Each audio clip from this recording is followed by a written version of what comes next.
Түркиядағы өрт пе, Маңғыстаудағы жұт па? Қайсысы жанымызға қаттырақ батты?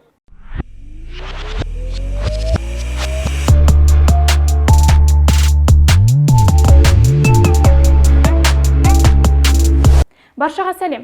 Желіде тараған ақпараттан болсын, жаңалықтардан болсын, Түркия елінде орын алған қасіретті, талай жерді басқан өрт жайын естіген боларсыз.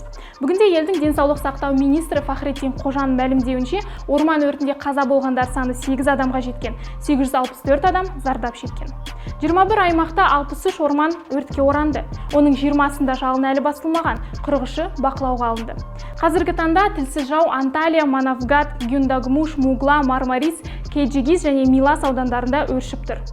Түркия үкіметіне қарайтын Yeni Safa газеті елде тыйым салынған Күрдістан жұмысшы партиясымен байланысы бар от балалары тобы елдегі ормандарды өртеу бойынша жауапкершілікті өз мойнына алғанын мәлімдеді. Күрдістан жұмысшы партиясына қатысты әлеуметтік желісінде түрік режимі басқа тілді түсінбейінше өрт арқылы тізе бүктіретін кез келді деген жазба жариялаған екен.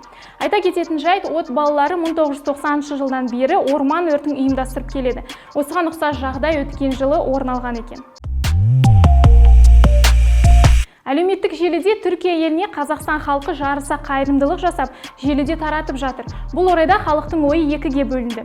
Бірі өз елімізде проблема аздай, өзге елге көмектесу дұрыс емес десе, енді бірі бауырлас халыққа көмектесуіміз керек. Ол жерде ақша жіберудің өзі жылдам әрі оңай болғанына біз кінәлі емеспіз дейтіндер бар. Әрине, бауырмал халық ретінде көмектесіп жатқанымыз игі іс. Дегенмен өз елімізде батыста болған жұт неге халықты біріктіріп көмекке жұмылдырмады? Жақында болған Маңғыстаудағы жұтты айтамын. Салыстыруға келмейтінін де түсінемін. Бірақ бұл әрекетке не себеп болды?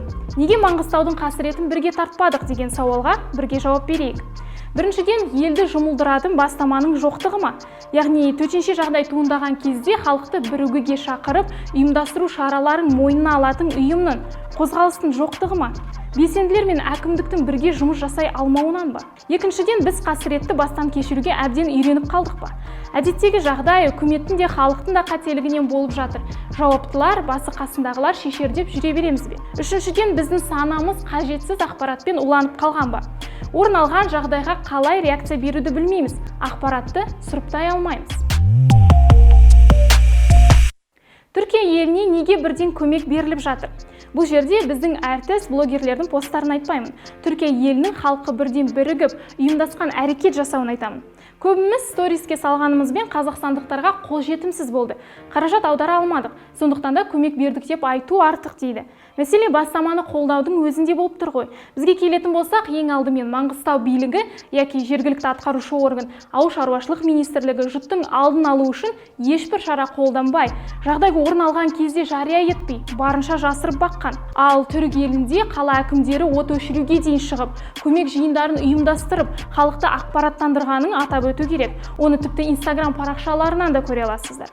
Ауыл шаруашылық министрлігі проблеманы ашып айтса, халық алдына шығып, өкінішке қарай жағдай осындай, алдын алу шаралары болмай қалды, қолдан келер амал жоқ, бізде қуаншылық, малаш қалайын деп тұр, мемлекеттің шамасы жетпейді. Бірігіп бұл жағдайдан бірге шығайық десе, халық көмегін аямайтын еді. Жоқ, бізде жағдайдың ушыққанын көрген халық жар салмаса, ел батыста не болып жатқанын білместеді. Қоғамның басым бөлігі тек оңтүстіктің жігіті Құрметтің бастамасын естіген болар. Оны да қарапайым халық қолдап, көмек көрсеткенімен батысқа шөп апаруына көрік болмай жатты. Ал не дейміз? Бұндай кезде үкімет қайда болды? Құрметтен басқа батысқа ақша жинағандар да болды. Бірақ Айгүл Орынбек, Алмазбек Сардарбаевтар ақша жинап жатқанын шыны керек Facebook төңірегіндегілер ғана естіп жатты. Өзге желілерде кең таралмағандықтан назарсыз қалды. Сөзін тоқ етері өз елім емес, шалғайда болып жатқан қайғы демей, барынша бірге көмек беруден аянбайық. Дей тұра, еліміздің басына ауыр күн туғанда белгілі бір нәтижеге қол жеткізу тек халық пен биліктің ортақ жұмысынан болатынын ұмытпайық. Сол себепті де алдағы уақытта билік ұқсас жағдайда халықпен ашық және тығыз жұмыс жасайды деген үміттеміз. Бұл бір жақты жұмыс емес. Тақырып бойынша өз пікірлеріңізді білдіре отырыңыздар. Ел басына ауыр күн туғанда жасалатын басты әрекет қандай болу керек? Не себепті біз кейбір аса маңызды дүниелерге бейжай қарайтын болдық? Бұл сұрақтардың жауабын өзіңізден күтемін. Сіздермен болған мен Шолпан Сағадат. Келесі кездескенше.